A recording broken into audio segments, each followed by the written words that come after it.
இன்றைய பதிவு நம்ம பார்க்க போறது வே in and way in to. வே இன் அப்படிங்கிறது நம்மளோட கருத்தை சொல்றது, ஒரு விவாதத்துல ஒரு ஆர்குமெண்ட்ல நம்ம கலந்துக்கிறது, நம்ம உடல் எடையை கூட சொல்லலாம் அப்படிங்கறத நம்ம முன்னே பார்த்தோம் இல்லையா. வே in and way in at அப்படிங்கறத எப்படி யூஸ் பண்றது அப்படிங்கறத, எடைக்காக எப்படி யூஸ் பண்றது அப்படிங்கறத நம்ம முன்னையக்க வகுப்புலயே பார்த்தோம்.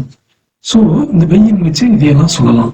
அதே மாதிரி வே இன் டு அப்படின்னம்னா ஒரு தீவிரமா ஈடுபடுறது, ஒண்ணுல நம்ம தீவிரமா ஈடுபடுறது, திடீர்னு நுழையிறது, ஒரு செயல்பாட்டுல அல்லது ஒரு ஆர்குமெண்ட்ல நம்ம திடீர்னு உள்ள பூந்து பேசுறது, அதாவது ஒரு கொடுமையா விமர்சிக்கிறது, சுருக்குன்னு பேசுறது, துணிவா ஒரு வேலையை செய்யறது, இதுக்கு எல்லாமே நம்ம வே இன் டு யூஸ் பண்ணலாம்.